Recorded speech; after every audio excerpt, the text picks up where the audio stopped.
A paz do Senhor, meus irmãos. Nós estamos aqui para gravar um pequeno vídeo sobre a nossa escola dominical, a classe adulta. Nós temos nesta escola dominical um tema bastante palpitante e também diríamos que bastante polêmico. Querendo polemizar, ele renderá bem. Como nós não estamos nas classes, nós estamos gravando o vídeo por estarmos nesse isolamento.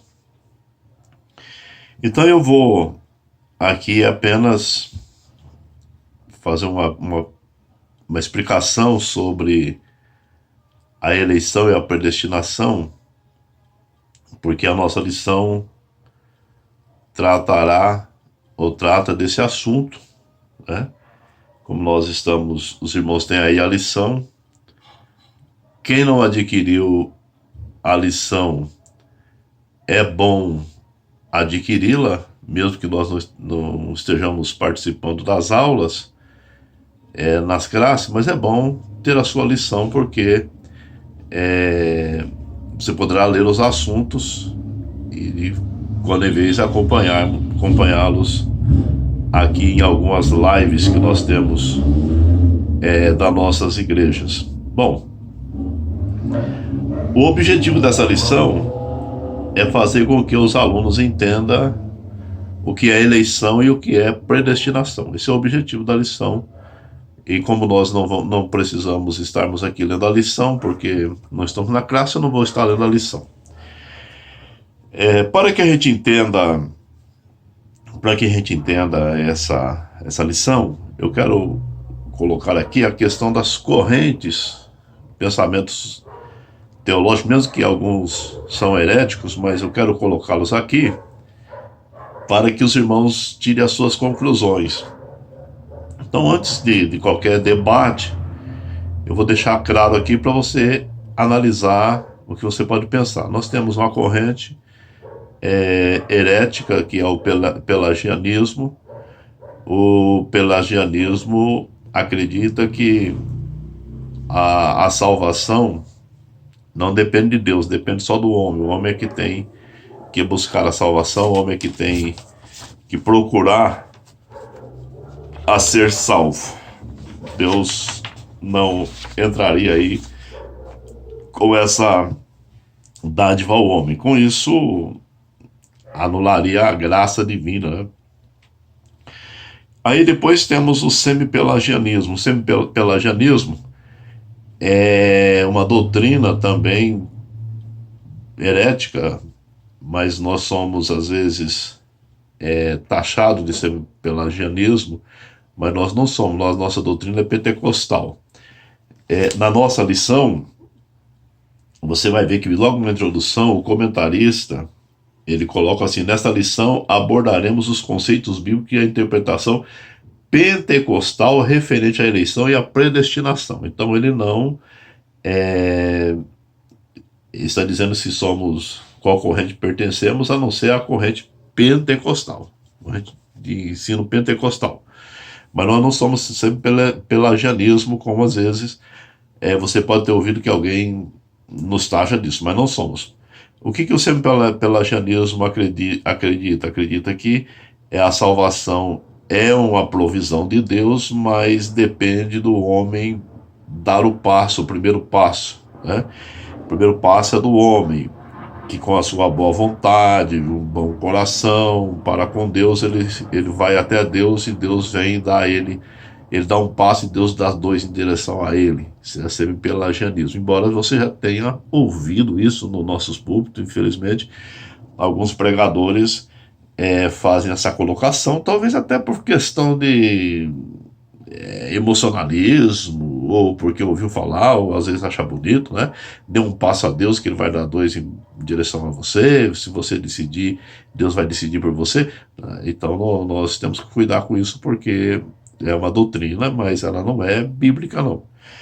Aí nós temos a corrente calvinista. como o calvinismo entende salvação. Para o calvinismo, tudo depende de Deus.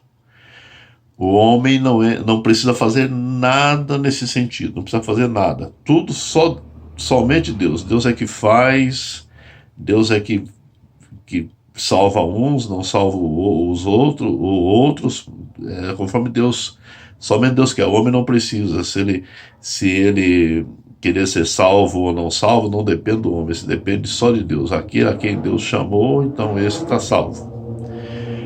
E a outra corrente, aí é a que está próxima a nós, é a que nós também acreditamos, que é o arminianismo, que Deus oferece a salvação, o projeto de salvação está em Deus, e o homem responde a esse oferecimento, a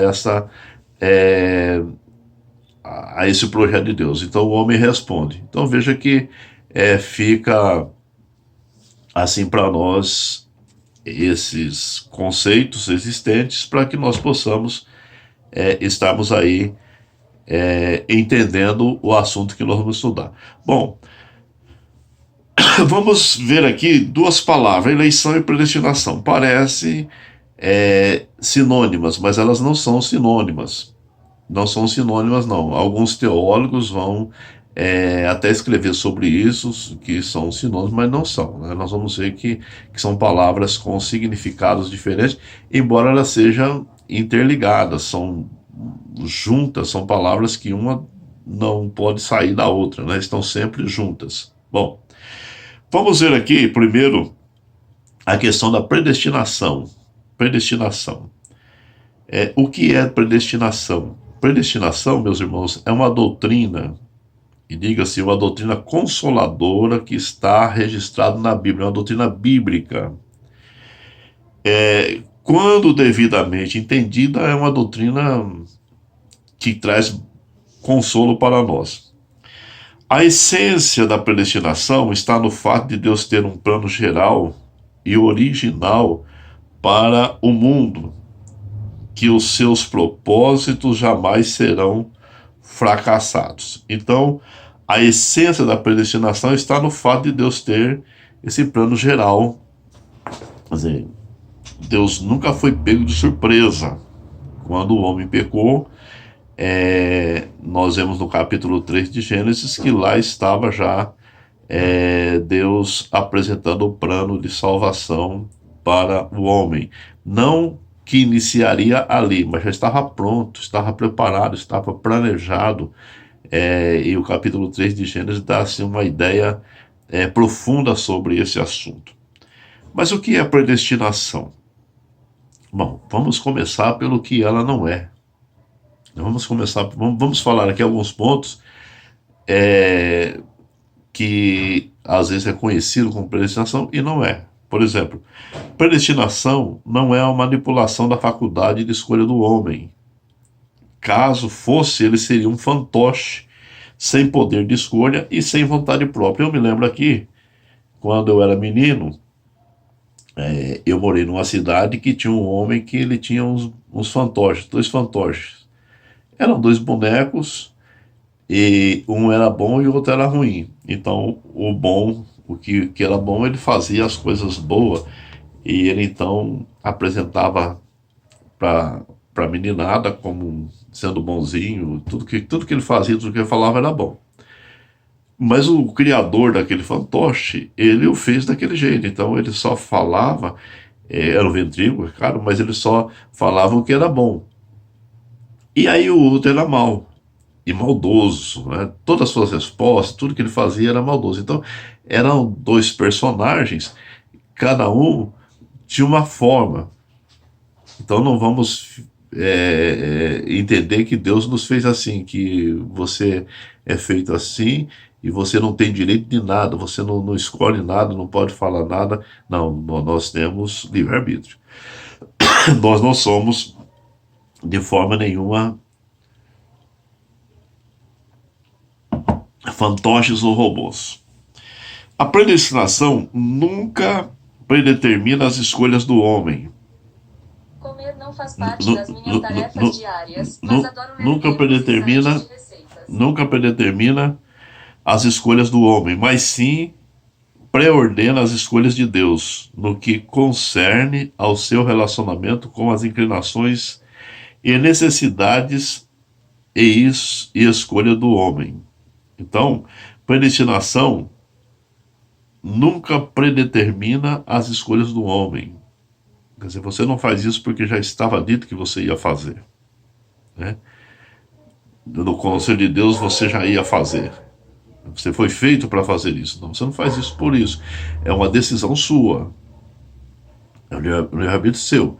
Então, quando uma pessoa sobe em um prédio e pula de lá, e algumas pessoas falam assim, não, isso era o destino dele, já estava escrito que ele tinha que fazer isso, então ele foi lá e fez. Não, isso não é real. Não é, é claro que naquele caso foi uma opressão, ele foi oprimido malignamente para fazer aquilo e foi lá e fez. Mas outras coisas que às vezes as pessoas fazem e dizem, não, porque já estava predeterminado a fazer. Não. Deus conhece, sabe do coração de cada homem, e Deus fez dos seus atos, os atos de Deus, que se resultam na salvação. Então, nunca a predestinação predetermina as escolhas do homem, mas sim preordena as escolhas de Deus. Vamos dar uma lida na Bíblia, Romanos, capítulo 8, versículo 28. Vamos dar uma olhadinha o que a palavra de Deus nos diz aí. Romanos 8 e 28. E o versículo também 29. Está aqui, ó. 8, 28 e 29. E sabemos que todas as coisas contribuem juntamente para o bem daqueles que amam a Deus, daqueles que são chamados segundo o seu propósito. E o versículo 29. Porque os que dantes conheceu, também os predestinou para serem conforme a sua imagem de seu filho, a fim de que seja o primogênito entre muitos irmãos. Então, aqui estamos diante de um texto que mostra que Deus conhece e sabe do coração do homem. Deus sabe. Se Deus conhece o futuro de todos nós, conhece, sabe, mas as decisões, as tomadas de decisões, elas serão nossas.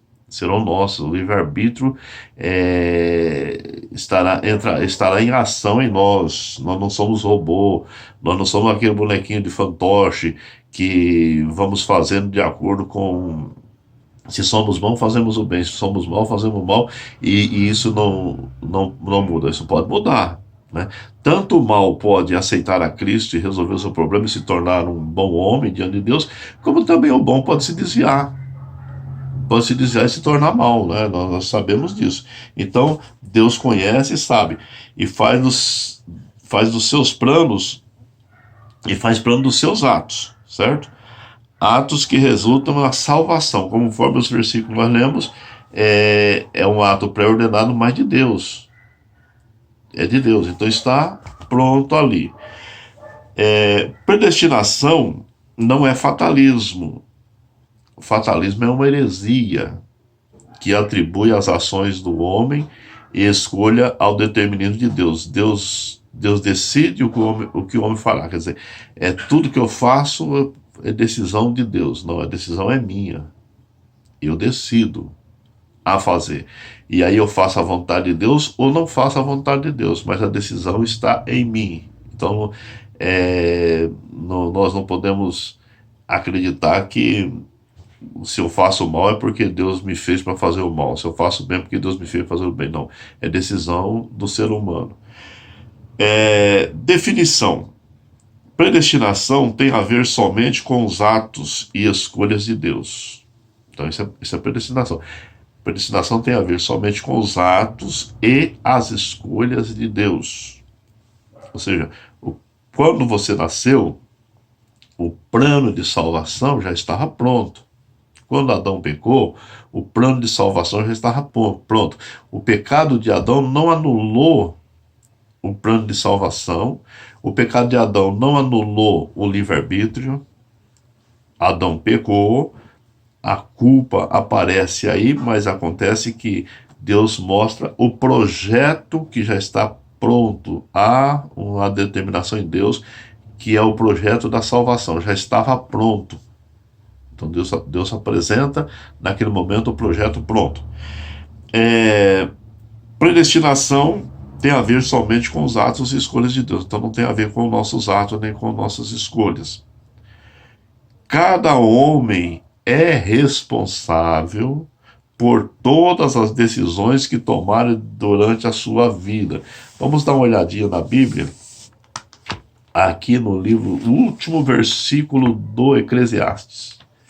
O último versículo, né? O livro do Eclesiastes. Aí o último versículo. Nós vamos dar uma olhada e vamos ver o que está escrito lá no último versículo do Eclesiastes. Dá uma olhadinha aí para você ver o que está escrito. Se é Deus que toma essa decisão, então não teríamos que ter esse versículo na Bíblia. Olha aqui o que está escrito, ó. Porque Deus há de trazer a juízo toda a obra e até tudo que está encoberto, quer seja bom, quer seja mal. Ou seja, o homem pode fazer o que ele achar que deve fazer. Ele vai tomar decisões certas ou erradas, mas ele será responsável por todas as decisões que ele tomar. Então, cada homem é responsável por todas as decisões durante toda a sua vida. Então, é uma pessoa que tem pleno juízo, que sabe o que está fazendo, ele é responsável dos seus atos, certo? Ele é responsável. Então, se você estiver dirigindo um carro e o carro estiver irregular, e você que estiver dirigindo, e o dono não for você, mas quem vai levar a multa é você. Quem é o responsável é você, porque ao pegar aquele carro, você deveria ter olhado os documentos, deveria ter visto o que tinha que fazer no carro, para você depois não ser o culpado. Porque não adianta dizer, não, mas eu não sou culpado, porque você é maior, você tem faculdades mentais normais, então não é possível transferir isso a outro. No momento ali, o guarda vai fazer a multa para você, vai prender você se necessário for, e não o dono do carro, e você que prove depois lá. Mas naquele momento você é o culpado. Então, não vamos culpar a Deus pelas nossas mazelas. Eu fiz porque Deus me fez assim. Não. Nós somos culpados, nós somos responsáveis por aquilo que nós fazemos, certo? A predestinação e o crente, na lição. Salvação é oferecida a todos. Olha, para a gente entender melhor esse assunto, vamos ler capítulo 4 de Atos dos Apóstolos, versículo 27 e o versículo 28. Aí a gente entende melhor esse assunto. Atos, capítulo 4, versículo 27 e versículo 28. Aqui está a questão da predestinação, né? Que é um ato que tem a ver somente com as escolhas de Deus. 27 e 28. Porque verdadeiramente contra o teu santo Filho Jesus, que tu ungiste, e se ajuntaram não só Herodes, mas Pôncio Pilatos, com os gentios e os povos de Israel, para fazerem tudo o que a tua mão e o teu conselho tinha anteriormente determinado que se havia de fazer. O projeto de salvação passava por aqui. E aí, Pedro, na pregação, Pedro está dizendo que já estava pronto. Não, aqui não se mexe, não há o que fazer, certo? Não há o que fazer. Esta salvação pré-ordenada, pré-organizada, pronta, ela é possível a todos os homens que querer. Olha, como é que a salvação, como é que eu posso dizer, não, o lado da salvação é só Deus. Deus quer, então Deus vai atrás de mim, vai me buscar, vai me pegar, vai me trazer e coisa e tal. Não, é preciso que eu queira. É preciso que o homem aceite, certo? Deus já fez a parte dele, Deus veio ao encontro do homem, agora o homem precisa aceitar isso. Onde é que nós encontramos isso na Bíblia? Atos, capítulo 17, versículo 26 e 27. Aqui Paulo está pregando e ele disse o seguinte, que a salvação ela é universal, não é universalista porque seria a todos, mas universal que é a todos e aqueles que querem, né? Universalista seria aí todos seriam salvos, mas a universal. Capítulo 17, versículo 26 e 27. E de um só sangue fez toda a geração dos homens, para habitar sobre toda a face da terra, determinando os tempos já dantes ordenados e os limites da sua habitação. Para que buscassem, olha só, para que buscassem, se porventura tateando pudessem achar, assim que não está longe de cada um de nós. Ou seja, então, aqui temos um ponto importante, que é a salvação oferecida a todos, e ela é possível a todos aqueles que se interessarem pela salvação, que quiserem ser salvos. Então, é possível o homem ir ao céu se ele não quiser ir? Não é possível. Se ele não quiser ir, não vai. Eu vou ao Rio de Janeiro, eu desço ali em Mogi das Cruzes. O ônibus vai embora e eu vou ficar lá. Eu não quero ir o meu destino, eu gostaria de ir ao Rio de Janeiro, mas eu acho alguma coisa interessante em Mogi das Cruzes, eu acho alguma coisa interessante em Taubaté, e eu paro numa dessas cidades onde o ônibus vai parar, e como é que eu vou chegar no Rio de Janeiro? Não vou chegar. Não, mas eu sou obrigado a ficar lá dentro. Não, eu tenho livre-arbítrio, eu posso descer se eu quiser. Eu posso resolver a não ir mais. E eu resolvendo não ir mais, eu não chegarei ao Rio de Janeiro. Então, quantas pessoas que resolveram a não ir mais para o céu e pararam a caminhada, não quer saber mais de Deus, eles não vão. E Deus não vai obrigá-lo a isso. Né? Não vai obrigá-lo a isso. Então, a apresentação do crente, ninguém pode dizer que Deus que não teve oportunidade. Por quê? Está pronto. Ninguém pode dizer assim, não, eu não tive oportunidade. Então, a doutrina da predestinação significa dizer, está tudo pronto. Está tudo certo. Basta a gente aceitar. É como os trilhos de um trem, do monotrilho aí. Eles estão fazendo. Você não vê lá as composições. Mas assim que os trilhos estiver pronto, que tudo estiver prontinho, vem as composições e são colocadas lá e elas vão rodar e vão obedecer o quê? O trilho que está pronto. Então, quando você vem para a salvação ela não vai ser construída a cada passo para você, não. Ela está pronta, você vai entrar e o caminho aqui. Jesus falou assim que o caminho tem um caminho estreito e um caminho largo. O caminho estreito é o que conduz à salvação, então, mas ele já está pronto. Porque Jesus inaugurou um novo e vivo caminho, e que é ele próprio, então você tem que passar por ele. E isso já está pronto. Você não precisa fazer nada para construir isso. Agora, você precisa aceitar. Essa é a nossa participação. Arrependimento, aceitação, continuidade, perseverança, é a nossa parte. Nossa parte, passar pelas lutas e não desistir é a nossa parte. E ninguém poderá dizer que não teve oportunidade diante de Deus. Romanos 1:20 é um versículo que vamos ler agora para mostrar isso. Ó. Porque as coisas invisíveis, desde a criação do mundo, tanto o seu eterno poder como a sua divindade, se entende claramente, se vê pelas coisas que estão criadas, para que eles fiquem inexcusáveis. Ou seja, a palavra inexcusáveis é uma palavra que significa que a pessoa não tem como se desculpar, né? Aí eu nunca ouvi falar de Deus. E aqui o versículo mostra que Deus se revela desde a criação. Ninguém vai poder dizer, culpar Deus por não ter tido oportunidade. Mas aquele que morreu, esse versículo resolve tudo isso. De alguma forma Deus se revelou, mostrou que a pessoa ele não quis. Ele não quis, ou aceitou ou não aceitou. Né? Então, a predestinação. Deus planejou a maneira do povo conhecer a salvação e tem um plano para ajudar o homem a progredir na salvação, né?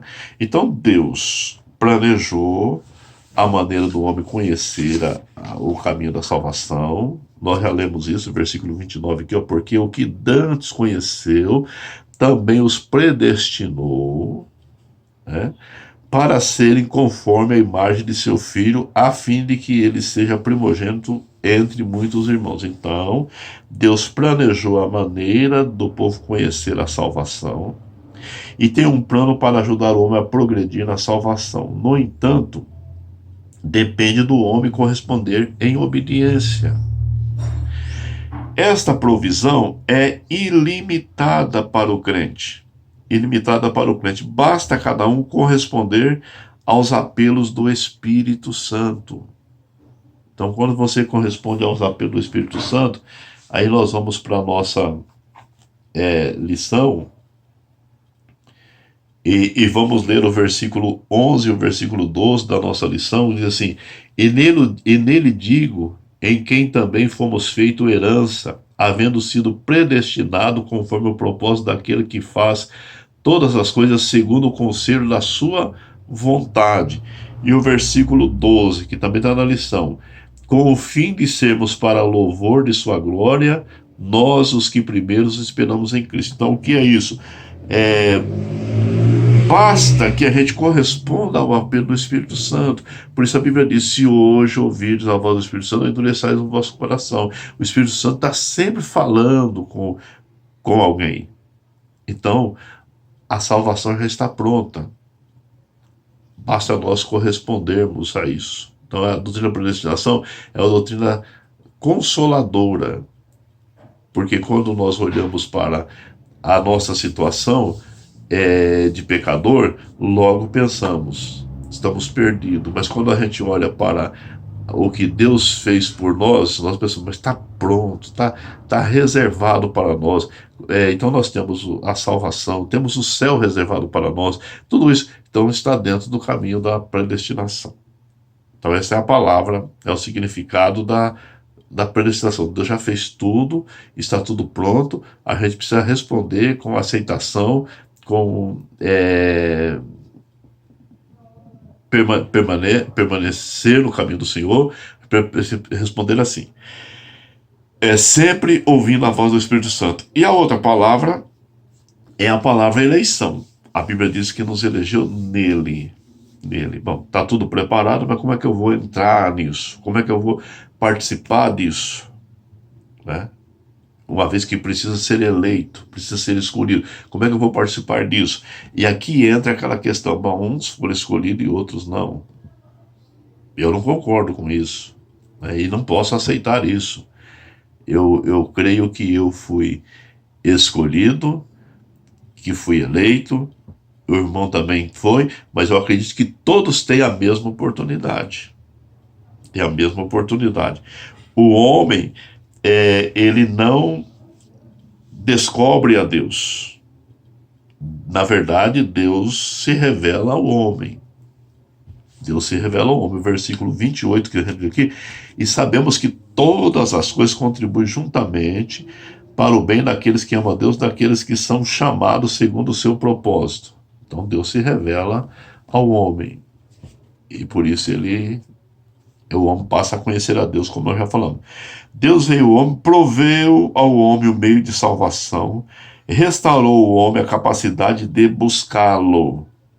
Então, Deus se revela ao homem, o homem está pecador. Certo? Deus se revela ao homem pecador. Ele vai lá no Éden e Adão está o quê? Escondido. Adão tomou uma decisão de esconder, então Deus não tirou o livre-arbítrio dele. Quando ele percebeu que tinha pecado, ele se escondeu. E esconder, que eu entendo, é uma decisão. Ou aparecer também é uma decisão. Tudo é decisão. Ficar calado é uma decisão, falar é uma decisão, né? Ficar em cima do muro, como a gente diz, é uma decisão. Ficar de um lado é uma decisão, do outro é uma decisão. Tudo é decisão. São decisões que nós tomamos. E isso é livre-arbítrio, né? Mas vamos ler Romanos 5 e o versículo 6. Diz assim: Porque Cristo, estando nós ainda fracos, morreu a seu tempo pelos ímpios. Então veja só, o que está dizendo aqui? Deus veio ao homem, proveu um meio de salvação e restaurou a sua capacidade de busca. O homem não tinha condições de orar, não tinha condições de falar com Deus, não tinha condições de conhecer a Deus, né? Aí veio Jesus, morreu na cruz do Calvário, restaurou a capacidade do homem buscar a Deus. João capítulo 6, versículo 44, vamos ler: ninguém pode vir a mim se o Pai que me enviou não o trouxer, e eu ressuscitarei no último dia. Então, o que está dizendo aí? Deus veio ao homem, ele se revela ao homem e dá ao homem a capacidade de busca. Capacidade de busca. Então, eleição é uma palavra muitas vezes mal interpretada, que os crentes às vezes procuram evitar essa palavra por causa da sua interpretação ou por não entender. Não significa, vou repetir, que Deus escolhe uns para a salvação e outros para a perdição. Não. A eleição também não significa que as pessoas não participam da escolha. Eleição significa escolha. O versículo 4 da nossa lição, deixa eu pegar aqui novamente para a gente ler, diz assim: como também nos elegeu nele. Preste atenção aqui. Nos elegeu nele, antes da fundação do mundo, para sermos santos e irrepreensíveis diante dele em amor. Nos elegeu nele. O mundo, ou seja, o mérito da escolha não está em nós. Não está em nós, né? Mas está em Cristo. Quem é o eleito? É Cristo. Eleito é Cristo. Quando falamos assim, eleito antes da fundação, quem é o eleito? Cristo. Ele é o eleito, né? Quem é Cristo? É o cabeça da igreja. É o cabeça. Como é que eu estou eleito também? Por mérito meu? Não tenho mérito para isso. Mas quando eu aceito a Cristo como Salvador, eu passo a fazer parte do corpo de Cristo. E quando eu passo a fazer parte do corpo de Cristo, então não está em mim o mérito da escolha, mas está em Deus. E essa escolha aconteceu antes da fundação do mundo. Ou seja, o que está dizendo o texto bíblico é que esse projeto pronto de escolha, que Jesus foi o escolhido para isso, então todas aquelas pessoas que viessem aceitar a Cristo como Salvador, dentro do seu livre-arbítrio, eu quero Cristo, eu quero viver para Cristo, eu quero compreender a palavra de Deus, eu quero andar diante de Deus, eu quero ser crente em Cristo Jesus. A todas essas pessoas que deu-lhes o direito de ser chamados filhos de Deus, esses são eleitos. A eleição aconteceu uma vez em Cristo Jesus. Mas o que acontece? Acontece que essa eleição ela é extensiva àqueles que aceitam Jesus. Que aceitam Jesus. Estamos em Cristo, logo somos dignos de sermos também escolhidos. Fazemos parte dessa escolha por essa razão. Se a pessoa é eleita antes da fundação do mundo, como a eleição é baseada pela fé em Cristo? É o que eu acabei de explicar agora mesmo. Nós aceitamos a Cristo, E nós vamos ler um texto que vai ajudar a esclarecer isso. 1 Pedro, capítulo 1, versículo 2. 1 Pedro 1 e 2.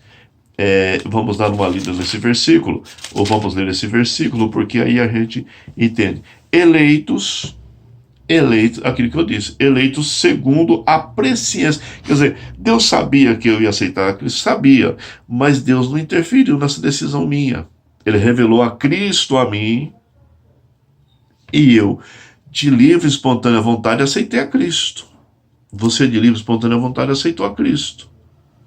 Ninguém lhe obrigou a aceitar a Cristo. Tanto é que uma pessoa que é obrigada a aceitar a Cristo não permanece. Tanto é que uma pessoa que aceita a Cristo por algumas circunstâncias da vida, ele não permanece. Por exemplo, uma pessoa que vai para a igreja E ele aceita Cristo porque ele quer casar com aquela moça ou quer casar com aquele rapaz. Nós sabemos, eu estou na igreja aí há quantos anos dirigindo igreja, e são poucos, mas pouquíssimos mesmo, que permanecem. Quantas pessoas que de forma obrigada, às vezes ele cometeu um erro muito grave, e aí ele quer consertar esse erro, e ele, de forma obrigatória, às vezes pela mãe, ou pela mulher, ou pelo marido, aí ele vem para a igreja e vai servir a Deus, ele vai até um certo ponto e depois ele desiste, porque tem que ser uma aceitação voluntária. Né? Voluntária, eu preciso querer aceitar a Cristo como Salvador, preciso aceitá-lo de verdade, do meu coração. Né? Então não posso ficar pensando, não, é porque tudo depende de Deus, Deus é quem sabe. Não, Deus já fez a parte dele, e Deus, na verdade, sabe se eu vou aceitar ou não, mas é livre a minha vontade. Eleito segundo a presciência de Deus Pai, em santificação do Espírito. O que é santificação do Espírito? O que é isso? Não. Se eu sou salvo e eu não preciso de mim para nada, eu já estou salvo, então eu não preciso também me santificar. Não preciso. Santificação é separação, é aceitação, é me propor a melhorar a minha vida diante de Deus, com jejum, consagração, com leitura bíblica, mas eu já sou salvo, então eu não preciso melhorar nada. Né? Para a obediência e aspersão do sangue de Jesus Cristo, graça e paz vos seja multiplicada. Olha que maravilha, né? Então a eleição do crente é baseada na presciência de Deus, escolha feita por nós, Jesus é o escolhido, é o eleito, e nós entendemos e aceitamos a Cristo. Ao aceitar a Cristo, passamos a fazer parte desta eleição, somos também eleitos, né? Somos também eleitos, isso estava já previsto em Deus. Então, baseado no seu conhecimento da decisão que o crente tomaria esta posição, que a pessoa tomaria essa posição, Deus os elegeu antes da fundação do mundo. Ou seja, fazemos parte disso. E quando eu aceito Cristo, eu estou entrando num projeto que está pronto.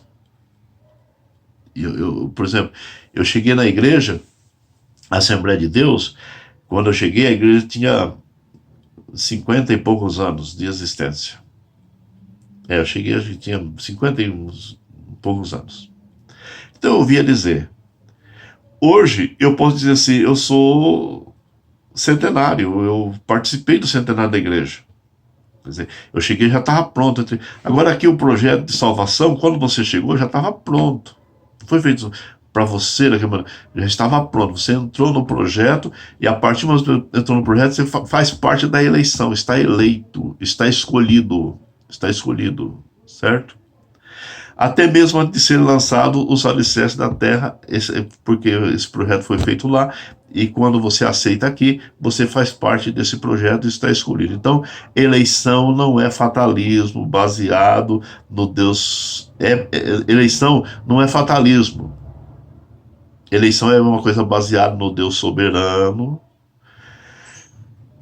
que deu ao homem livre-arbítrio, e o fato de Deus saber de antemão não significa que ele toma as nossas decisões. Apocalipse está escrito, eis que estou à porta e bato. E bato. Não vou entrar, estou à porta e bato. Se abrir a porta, ele entra. Se não abrir a porta, ele não vai entrar. O projeto está pronto. Tá tudo certo, mas se eu não querer, não faço parte. Se eu querer, faço parte. Eu não entrando, não faço parte, mas entrando, eu estou eleito, estou escolhido. Somos eleitos em Cristo. Cristo foi eleito por Deus. 1 Pedro 2:4, está escrito aí assim, para uma herança incorruptível, incontaminável, que não se pode murchar, 2:4.